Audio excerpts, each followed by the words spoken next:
네, 안녕하세요. 더함공동체교회 새가족반 오늘은 7강 함께 나누도록 하겠습니다. 7강 내용이 조금 6강부터도 그랬는데 7강 내용이 특히 조금 어려워요. 6강이 굉장히 제일 중요한 강좌였는데 7강도 그 6강의 어떤 연장선상 안에 있습니다. 그런데 내용을 이해하기가 조금 어려울 수 있어요. 좀 더 이걸 늘려야 되나 싶은 생각이 들었는데 한 강좌에 다 넣어도 되겠다 싶어서 넣었습니다. 어쨌든 설명하는 데는 짧은데 좀 이해하는 데는 어려울 수 있어요. 그래서 천천히 하나하나 한번 가보도록 할게요. 먼저 오늘 7강 내용을 이해하기 위해서 6강 내용을 간단하게만 정리를 하자면, 하나님이 천지를 창조하셨죠. 천지를 창조하셨는데 왜 창조를 하셨냐면 사랑 때문이었어요. 하나님은 창세 이전부터 성부 하나님, 성자 하나님, 성령 하나님이 함께 교제하면서 존재하셨고요. 그분들이 서로 일치된 사랑을 나누셨죠. 그래서 그 사랑이 흘러넘쳐서 그 사랑의 대상을 확장하기로 결정하신 거예요.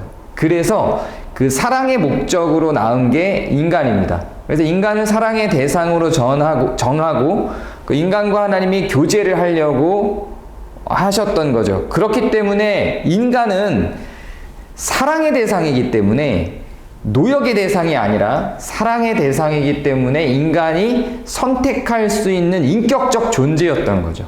그래서 하나님이 지시한 대로 로봇처럼 순종할 수밖에 없는 존재가 아니고 자신이 선택할 수 있는 존재로 하나님이 만드셨어요. 물론 하나님은 전능하시기 때문에 선택할 수 없는 존재로 만드실 수도 있었겠죠. 그러나 창조의 목적 자체가 사랑을 나누기 위함이기 때문에 선택할 수 있는 인격적 존재로 창조하셨어야 됐던 거예요. 그래서 인간을 선택할 수 있는 인격적 존재로 창조하셨고, 인간은 선택을 하는 데 있어서 실패해야 합니다. 사탄의 말을 믿느냐, 하나님의 말을 믿느냐라고 하는 믿음의 대상을 선택해야 되는 순간이 선악과를 기준으로 등장을 하죠. 그러니까 왜 선악과를 만들었냐 이렇게 자꾸 질문을 하실 수 있어요. 근데 선악과를 안 만들었어도 다른 어떤 것으로 인간은 선택을 했겠죠. 그러면 그거는 왜 만들었냐 또 이렇게 나왔을 거라는 말이에요.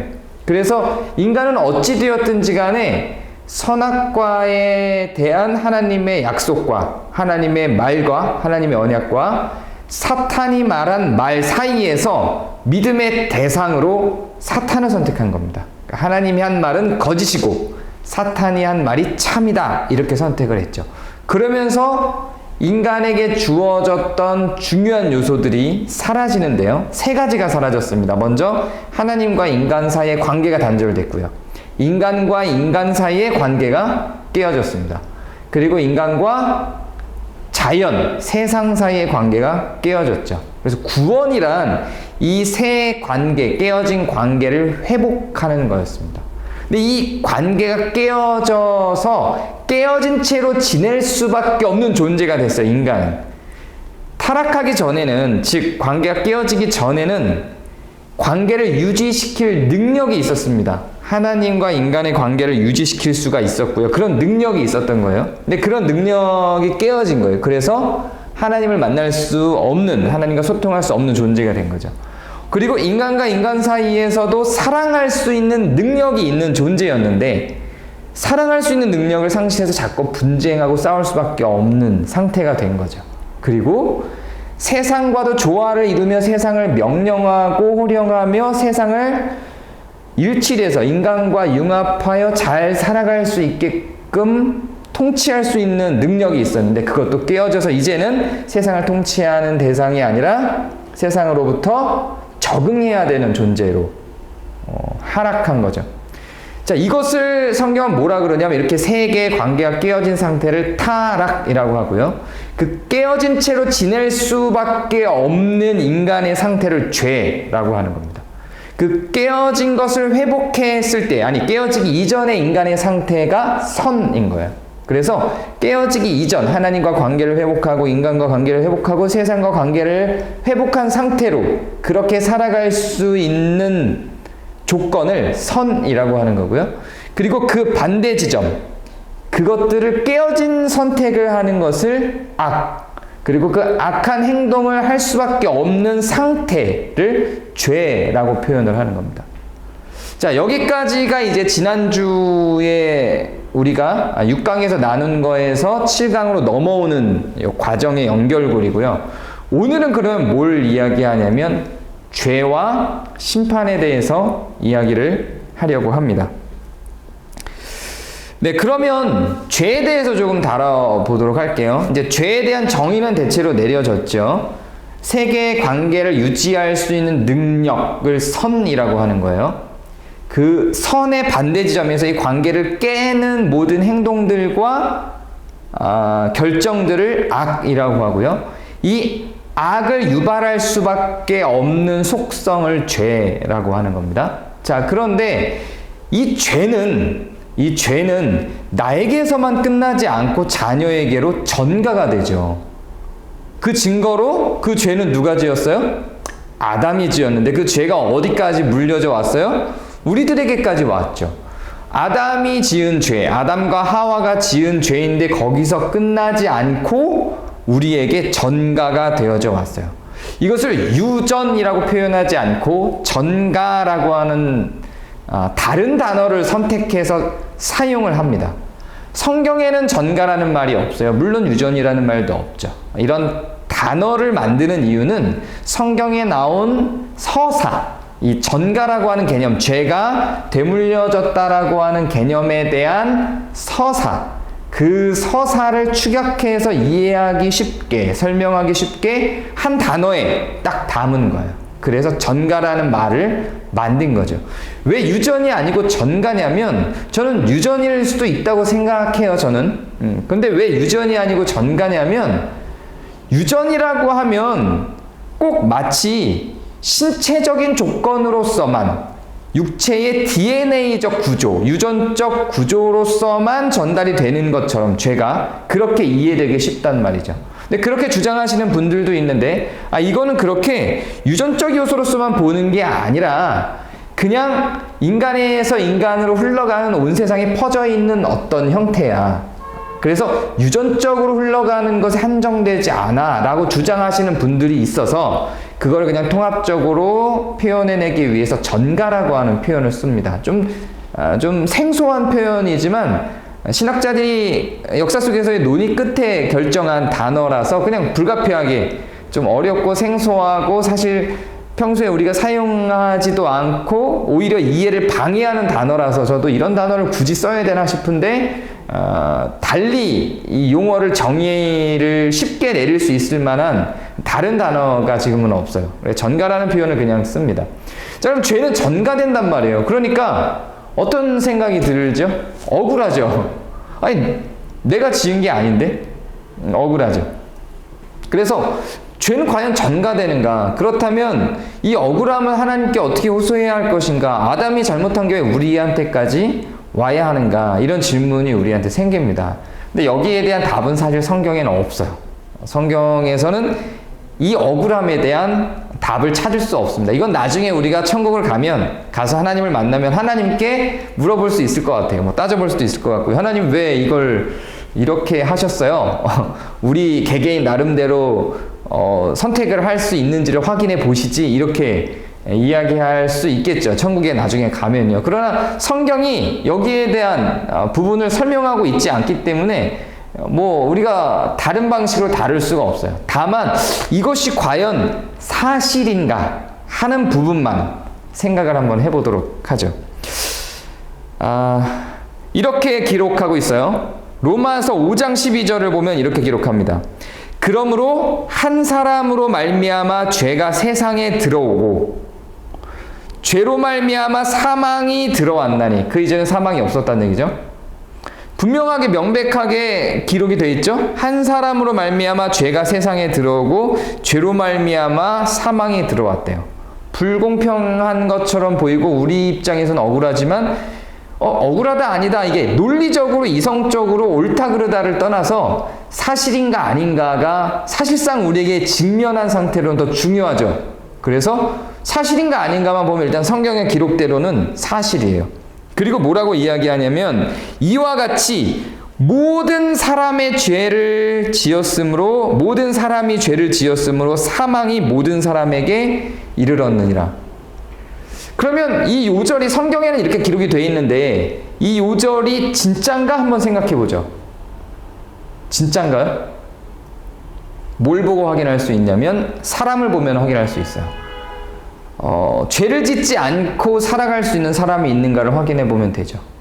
저는 이거를 유전적인 죄의 전가를 부정하시는 분들이 있지만 저는 어느 정도는 이게 유전적으로 전달이 된다고 생각하고 그 증거들이 그러한 유전적 현상 속에 있다고 저는 생각을 해요. 성경이 그걸 부정하지 않지만 사람의 신학의 기준에 따라서 유전적인 죄의 전달 자체는 부정하시는 분들이 있어요. 그럼 어떻게 죄가 전가되는가라고 할 때 딱히 설명할 방법은 없죠. 그냥 영적으로 어떻게 전달이 된다고 생각을 하는 거죠. 다만 유전적인 요소에 대해서 성경에 기록이 없기 때문에 부정을 하고자 하는 학자들이 있습니다. 그러나 그것을 또 찬성하고 그걸 주장하는 학자들도 있죠. 저는 전가라고 하는 개념을 폭넓게 영적인 해석으로 하는 것도 괜찮다고 생각을 하고요. 그리고 유전적인 해석도 충분히 가능하다고 생각합니다. 그래서 죄가 전가되는 것이 사실인가 아닌가의 여부만 한번 생각해 본다면 아버지와 나를 한번 생각해 볼 수 있어요. 아버지를 보면서 나는 절대로 닮고 싶지 않아요. 아버지의 저 모습이 정말 싫어. 아버지 아주 특이한 죄성인데 그게 그 죄의 속성, 죄의 성격인데 그 죄의 속성, 그 죄의 성격이 나에게도 있는 걸 발견하는 거예요. 이럴 때 이게 죄가 이렇게 전달되는구나 이렇게 생각이 들죠. 어떤 경우는 이렇게 얘기를 해요. 그럼 모방 때문 아닌가? 그 죄를 지은 사람을 모방해서 살다 보니 불가피하게 모방의 역량으로 그 죄의 유형을 따라가는 거 아닌가 이렇게 설명하기도 하죠. 근데 이런 경우들도 있어요. 왜 드라마를 보다 보면 대기업 회장의 아들이에요. 그리고 거기에서 청소하던 사람의 아들인데 이 아들 둘이 태어난 날이 같아서 뒤바뀌었어요. 근데 나중에서야 성격을 확인하는 거예요. 얼굴을 보고는 확인이 안 돼요. 근데 성격을 보고 확인하는 거예요. 이 아이는 대기업, 이 청소부가 키운 아이는 대기업 회장의 성격을 그대로 닮아요. 그리고 청소부의 아들인데 회장한테로 간 아이는 청소부의 성격을 그대로 닮아서 성장해 있는 걸 보죠. 이런 드라마가 굉장히 많죠. 이런 드라마가 왜 나올까요? 이게 그냥 가짜로 만들어지기만 한 이야기가 아니라 매우 타당하죠. 그렇게 아버지가 된다라고 하는 영화가 있습니다. 그것도 한 번쯤 새가족반에서 이런 거를 소개해서 죄송한데 한 번쯤 봐보실만 해요. 한 아버지가 있어요. 자기는 피아노도 잘 치고 매우 능력 있는 사람이에요. 근데 자기 아들은 이상하게 자기와 같은 재능이 없어요. 그런데 어느 날 전화가 와요. 어릴 때 얘는 이미 8살까지 컸거든요. 근데 어릴 때 두 아이가 바뀌었다는 거예요. 그리고 나서 바뀐 아이를 만났는데 쟤가 내 아이가 맞지. 그냥 얼굴만 보고서만이 아니라 살아가는 삶을 통해서 그 아이의 성격, 습관, 재능들을 통해서 확인이 되는 거예요. 내 아이가 맞아. 이렇게 자라면서 모방하지 않고 떨어져 살다가도 다시 만나면 확인할 수 있는 요소들이 있다는 거죠. 그러니까 죄도 그렇게 충분히 아래로 내려갈 수 있는 증거들이 확인된다는 거예요. 제가 지금 읽은 이 로마서 5장 12절은 제가 판단할 때는 이거는 부당하다, 합리적이다를 떠나서 사실이냐 아니냐를 통해 볼 때는 사실이다라고밖에 생각할 수 없다. 저는 그렇게 결론을 저 나름대로 내리는 거예요. 그러니까 이런 증거들을 보고 지금 우리가 읽은 이 로마서 말씀이 사실일 수밖에 없다라고 생각을 하는 거죠. 외모만 닮는 것이 아니라 죄성도 분명히 유전이 된다라는 측면에서 증거가 확보된다는 거죠. 그리고 더 넓게는 이 세상에 죄 없는 사람을 찾아볼 수가 없잖아요. 그러니까 마더 테레사는 어떠냐, 이런 성인이라고 일컬어지는 사람들을 기준 삼아서 그 사람들의 삶을 보고 그 사람들은 이라고 이야기하지만 그건 그 사람들 옆에 있던 사람들 이야기를 들어봐야 될 문제죠. 그 사람들이 얼마나 선한 업적을 많이 쌓았느냐의 문제가 아니라 그들은 외부에 알려지지 않은 어떤 죄의 속성들을 갖고 있다고 저는 확신합니다. 왜냐하면 제 주변에는 아무도 없거든. 죄가 일체 없는 사람. 그리고 성경이 이렇게 이야기를 하고 있으니 한 사람으로 말미암아 죄가 세상에 들어와 죄로 말미암아 사망이 이르렀고 모든 사람이 죄를 지었으므로 사망이 모든 사람에게 이르렀다라고 하는 이 말이 사실일 수밖에 없다. 사실이다라고 제 경험과 주변 정황들을 통해서 저는 인정할 수밖에 없다고 생각합니다. 이 요절을. 논리적 불만으로 인해서 사실을 부정할 수는 없는 거죠. 논리적으로는 불만이 있죠. 그러니까 불만이 있기 때문에 난 이 사실을 받아들일 수 없어. 이건 좀 바보 같은 생각이겠죠. 논리적으로는 불만이 있어요. 저도 불만이 있습니다. 저도 목사고 하나님을 매우 사랑하고 하나님의 영광을 위해서 살아가고자 하는 마음이 아주 강렬하게 있지만 이 부분은 좀 불만적인 요소가 있는 거죠. 그러나 불만이 있다고 사실인 것이 거짓이진 않다는 거죠. 이건 분명히 성경의 기록대로 죄는 한 사람으로 말미암아 들어와서 온 세상에 퍼져서 전가되어진 것으로 볼 수밖에 없다는 것입니다. 그런데 그렇다면 죄에 대한 책임은 누구에게 있는가? 이제 이 질문을 해야 되는 거죠. 좋아, 그러면 죄가 한 사람을 말미암아 들어와서 모든 사람들에게 있어. 그러니까 인정할게. 근데 그러면 죄에 대한 책임은 나한테 있는 게 아니잖아. 죄에 대한 책임은 그러면 아담한테 있는 거 아니야? 이렇게. 죄에 대한 책임은 최소한 내 아버지한테 있는 게 아니야. 나한테 있는 게 아니라 이렇게 생각할 수 있죠. 거기에 대해서 에스겔 18장 20절은 이렇게 이야기합니다. 범죄하는 그 영혼은 죽을지라 아들은 아버지의 죄악을 담당하지 아니할 것이요 아버지는 아들의 죄악을 담당하지 아니하리니 의인의 공의도 자기에게로 돌아가고 악인의 악도 자기에게로 돌아가리라. 이렇게 기록합니다. 정가가 되는 거지만 책임은 당사자의 몫이다. 이런 거죠. 이거 너무 억울하다. 이런 생각이 들겠지만 왜 이런 논리가 성립이 되는지를 이제 다른 신학적 원리로 좀 설명을 해보고자 합니다. 심판의 원리를 이해를 하면 지금 이 질문을, 이 억울함을 이해할 수 있어요. 심판을 받는 것, 즉 구원으로 들어가지 못하게 하는 것은 무엇일까요? 인간이 태어날 때부터 아버지로부터 혹은 인간이기 때문에 죄인이기 때문에 갖게 된 그 죄의 속성으로서의 우리 안에 있는 죄성, 죄, 소위 원죄라고 이야기하는 것, 갖고 태어나는 바로 그 죄, 그것 때문에 우리는 구원에 못 이를까요? 혹은 그것 때문에 우리는 심판을 받을까요? 아니면 우리가 죄의 속성과 상관없이 범죄를 한 것, 겉으로 드러나서 죄를 실천한 것 때문에 우리는 구원에 못 이를까요? 즉, 그 범죄함으로 인하여, 죄의 속성 때문이 아니라 범죄함으로 인하여 심판받는 걸까요? 어떤 걸까요? 신학적인 입장 차이에 따라서 다르게 대답할 수 있는 여지들이 있습니다. 근본주의 신학을 하신 분들은 그냥 죄의 속성만 갖고 있어도 그는 심판받는다 이렇게 봐요. 그런데 저는 죄가 행위로 발현되어진 것 때문에 심판받는다고 봅니다. 우리가 구원에 이르지 못하는 이유는 우리 안에 있는 죄의 속성 때문이 아니라 죄가 겉으로 행해진 것 때문입니다. 로마서 2장 12절 보면 이렇게 기록하고 있습니다. 무릇 율법 없이 범죄한 자는 또한 율법 없이 망하고 율법이 있고 범죄한 자는 율법으로 말미암아 심판을 받느니라.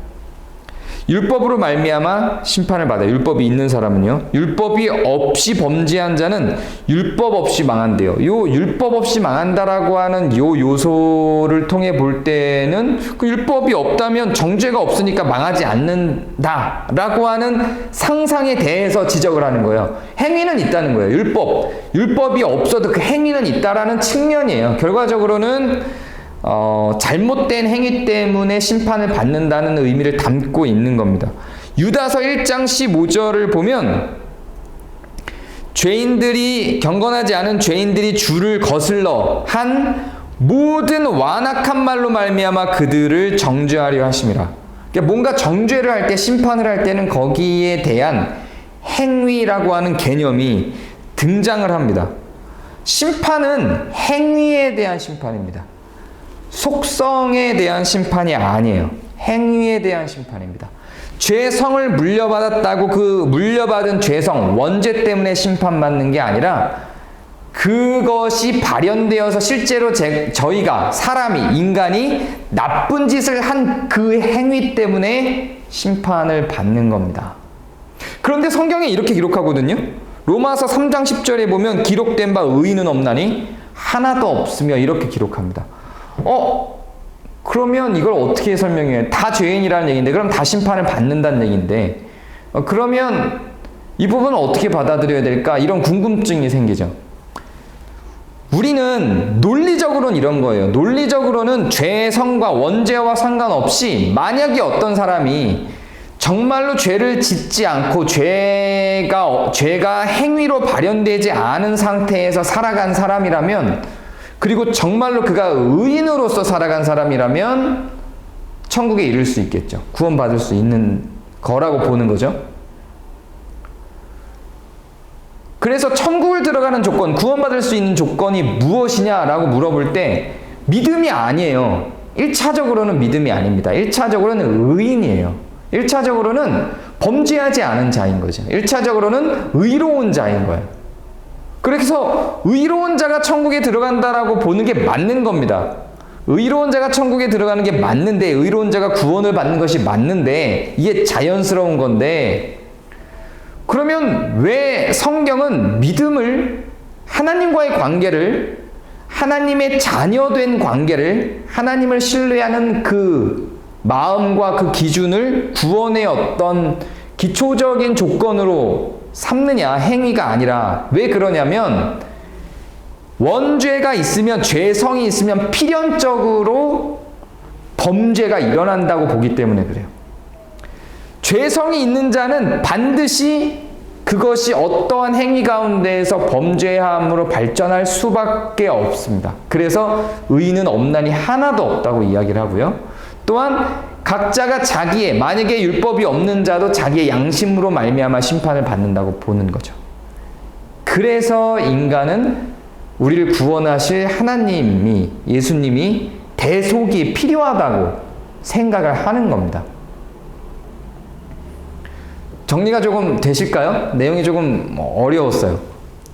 우리에겐 죄성이 있어요. 물려받은 죄성이 있죠. 전가된 죄가 있어요. 이것이 우리의 심판의 기준이냐? 이것 때문에 우리가 심판받냐? 그렇지 않고 우리가 한 실질적인 범죄, 행위 때문에 심판을 받는데, 그러면 우리는 심판받지 않을 수 있지 않냐? 그 범죄를 안 하면 논리적으로, 이론적으로는 그렇습니다. 그러나 죄성을 가진 자가 죄를 짓지 않고 사는 것은 불가능하다는 거죠. 그래서 의인은 없나니 하나도 없고 모든 사람들은 구원자를, 즉 그리스도를 필요로 한다라고 하는 내용이 전개가 되는 겁니다. 그게 로마서의 내용이에요. 그러면 우리는 사실상 그렇다는 건, 우리는 대속이 없이 우리 스스로 구원에 이르는 것은 어렵다고 보는 거예요. 성경은. 그리고 저희가 믿는 믿음은 대속이 없이, 우리를 구원해 주는 대상 없이 우리 스스로는 구원에 이르기 어렵다고 생각을 합니다. 즉 우리 스스로는 의에 이르기 어렵다고 생각을 해요. 그럼 어떻게 해서 그 의에 이루느냐? 우리가 지은 범죄에 대한 대가는 사망인데, 그것을 누군가가 대속해 줌으로, 대신 그 대가를 지불해 줌으로 우리는, 그래서 그 죄를 가져가 줌으로 우리는 의인의 자리에, 구원의 자리에 이를 수 있게 된다는 것이 성경의 논리예요. 지금 이것도 억울한 부분이 있죠. 성경은 뭔가 다 합리적이지 않고 억울한 것 같은 생각을 들게 만들어요. 제3자의 입장에서 보면 그래요. 근데 내가 그 안으로 들어가면 그게 너무 감사하죠.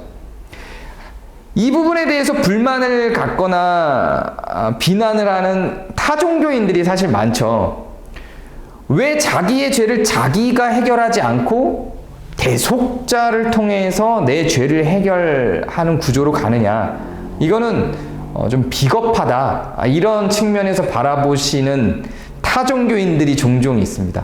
자, 그런데 대속이라고 하는 것이 비겁한 걸까요? 한번 적절한 예가 없어서 톰 소여의 모험이라고 하는 책이 있어요. 톰 소여의 모험이라는 책을 보면 톰 소여가 반에서 좋아하는 아이가 있어요. 여자아이가 있어요. 그 반에서 좋아하는 여자아이를 고백하지 못하고 늘 먼 발치에서 바라보기만 해요. 근데 어느 날 이 반에서 좋아하는 그 여자아이가 선생님이 아끼던 꽃병을 깹니다. 청소하다가. 그리고 당황해야 하는데 선생님이 오세요. 그리고 후다닥 아이들은 자리에 들어가서 앉죠. 근데 이 여자아이가 그 꽃병 깬 거를 말을 해야 되는데 차마 말하는 그런 타이밍을 놓쳤어요. 그때 선생님이 그걸 보고 이거 누가 깼어? 라고 이야기를 하는데 그 여자아이가 그거를 고백을 하려고 제가 깼어요 라고 하려고 하는데 그때도 타이밍을 살짝 놓쳐서 주춤주춤하고 있는데 그걸 발견한 톰 소여가 제가 깼어요. 딱 나서는 거죠.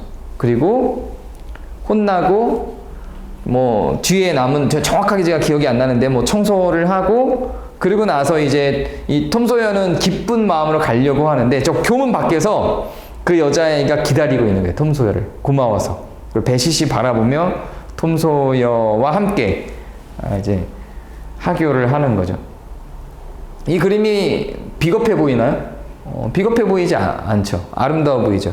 하나님은 요런 그림을 그리신 거예요. 여기 하나님을 뭔가를 이렇게 비유하는 게 조금 불합리한 것 같아 보이긴 해요. 하나님이 하신 그 거대한 희생을 톰 소여가 한 그 작은 희생하고 비교하는 게 좀 불합리해 보이기는 해요. 그러나 충분히 어떤 이미지로 그리스도의 대속을 결정하셨는지는 이해할 수 있는 예라고 봅니다. 너무 거대하면 우리에게 와닿지 않으니까요. 이런 소스 정도로 충분히 이해를 도울 수 있을 것 같아요. 그래서 대속을 선택을 하신 겁니다. 베드로전서 3장 18절을 보면요. 그리스도께서 단번에 죄를 위하여 죽으사 의인으로서 불의한 자를 대신하셨으니 이는 우리를 하나님 앞으로 인도하려 하심이라. 육체로는 죽임을 당하시고 영으로는 살리심을 받으셨으니 라고 합니다. 근데 이런 질문을 할 수 있죠. 굳이 하나님이 인간이 되어서 죽으셨어야 했을까? 다른 대속자를 만들면 되지 않았을까? 이런 생각을 할 수 있잖아요. 그런데 요한복음 14장 5절 보면 이렇게 나옵니다. 예수께서 이르시되 내가 곧 길이요 진리요 생명이니 나로 말미암지 않고는 아버지께로 올 자가 없느니라. 그리스도는 자기 외에 다른 대속자는 없다고 선언을 하셨어요. 이거 왜 굳이 그랬을까요? 구약시대에는 양을 죽여서 죄를 전가시켰단 말이에요. 양의 계율. 근데 굳이 예수님이 오셔서 신이 죽으셨어야 했을까? 그리고 그 신을 다 바라봐야만 했을까? 이런 생각을 할 수 있죠. 뭐 여러 논리들이 있어요. 여러 주장들이 있어요. 이거는 신학적인 해석밖에 달리 방법이 없어요. 성경에 구체적으로 이걸 설명하고 있지 않기 때문에 그렇습니다.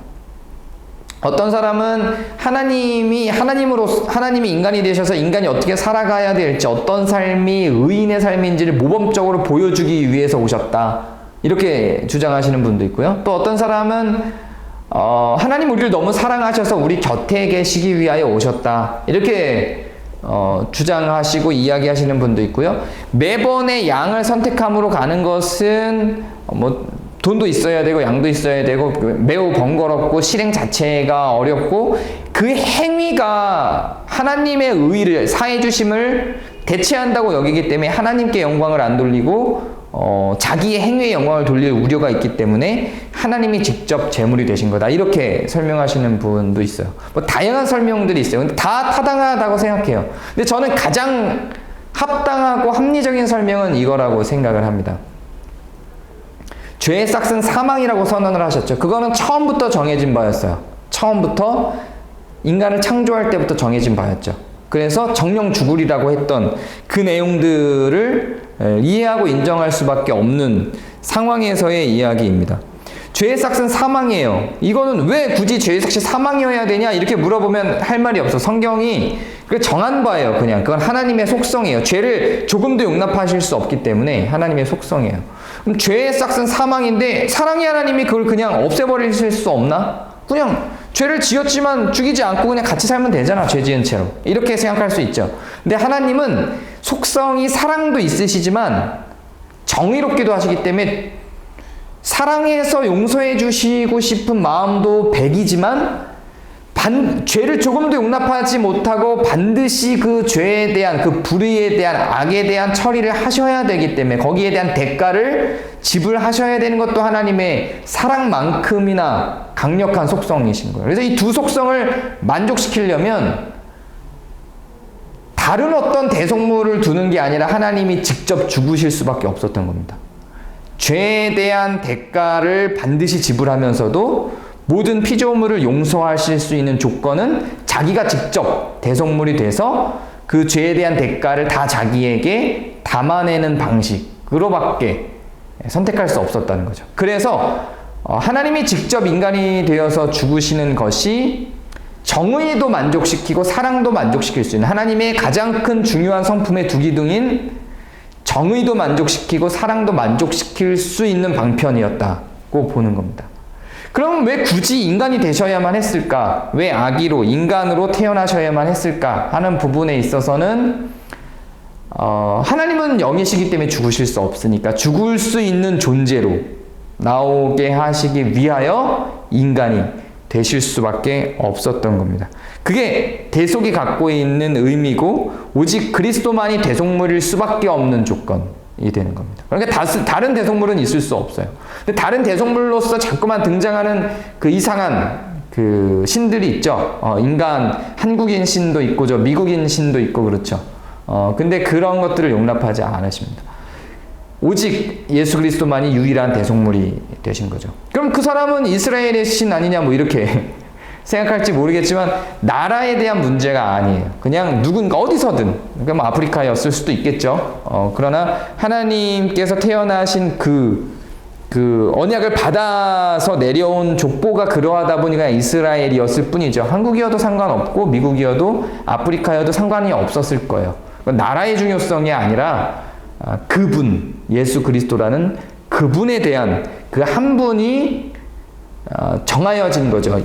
하나님이 인간이 되신 육신을 입은 사람이었던 게 그분이 그냥 이스라엘의 족보 안에 계셨던 것일 뿐인 겁니다.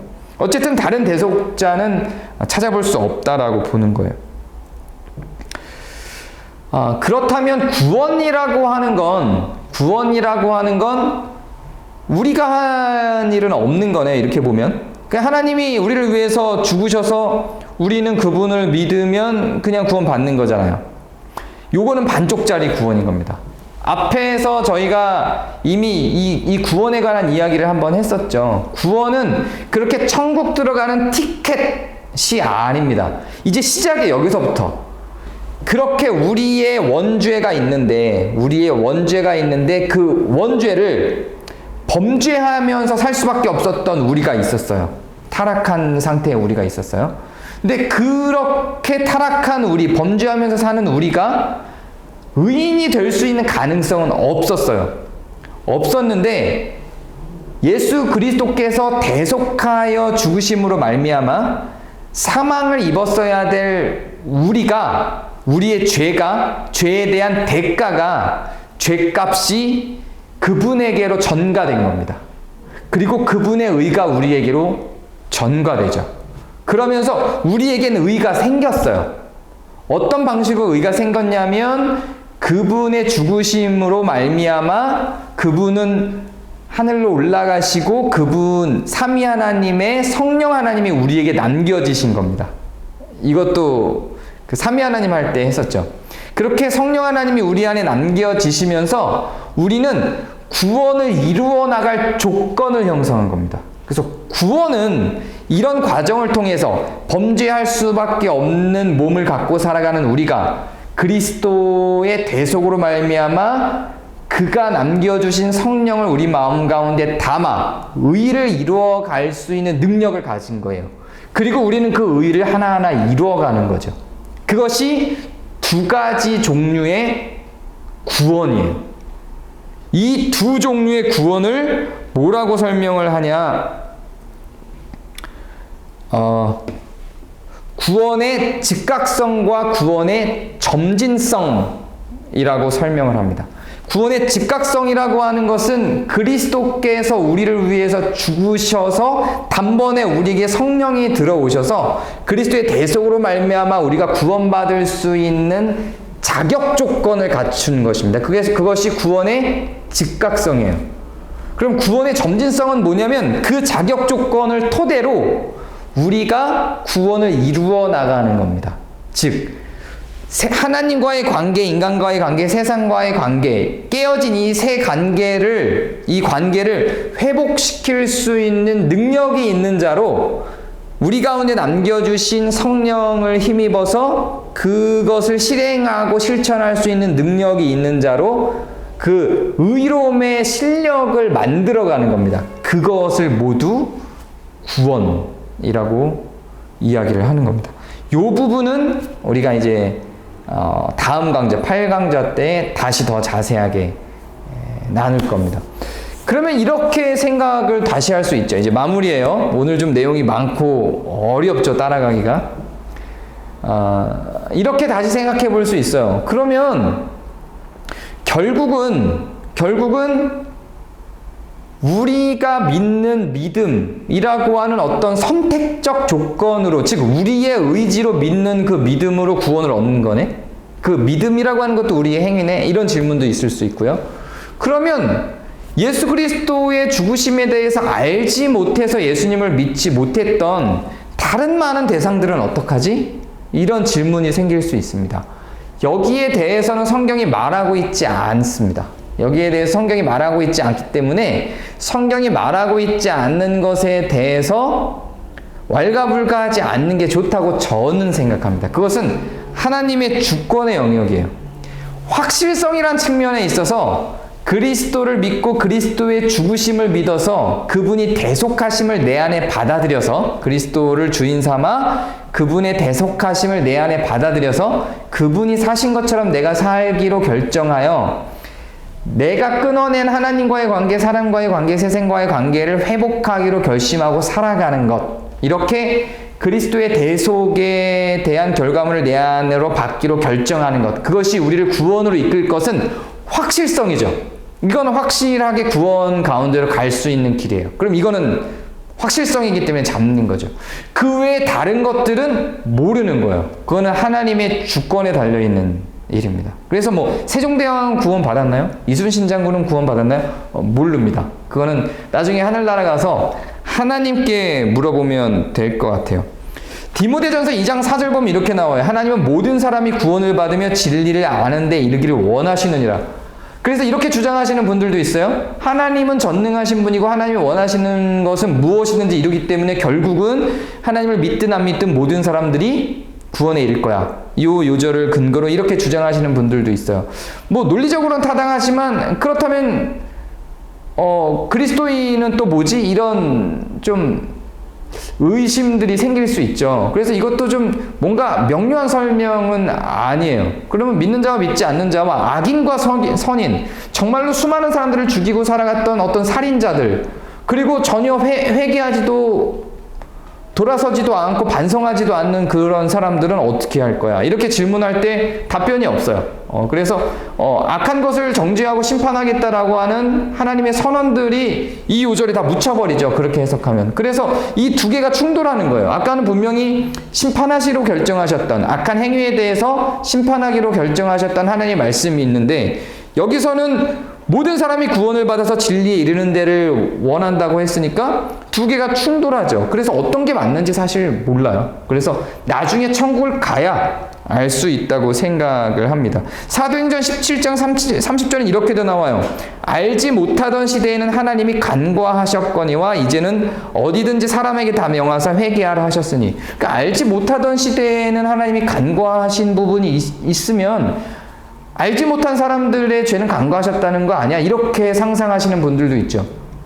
근데 알지 못하던 세대가 무엇인지 무엇을 간구하신 것인지에 대한 명료한 설명은 사실 없어요. 이런 것들은 전부 다 추론에 의해서 계속 신학을 구성하는 것이기 때문에 저는 모른다라고 이야기하는 게 가장 성경적인 결론이다 이렇게 생각을 해서, 구원의 확실성은 그리스도를 믿고 그의 삶을 우리 마음에 담아, 그의 대속을 우리 마음에 담아 그의 삶을 따라 살기로 결정하는 것. 그래서 내가 그리스도와 함께 못 박혀서 이제는 내가 사는 것이 아니라 그리스도께서 사시는 것처럼 내가 살아가도록 결정하고 살아가는 것, 그것이 구원의 길이라고 하는 건 확실성이죠. 그러면 그냥 굳이 불확실성에 머물 필요가 없고 확실성 안에 머물면 되는 거죠.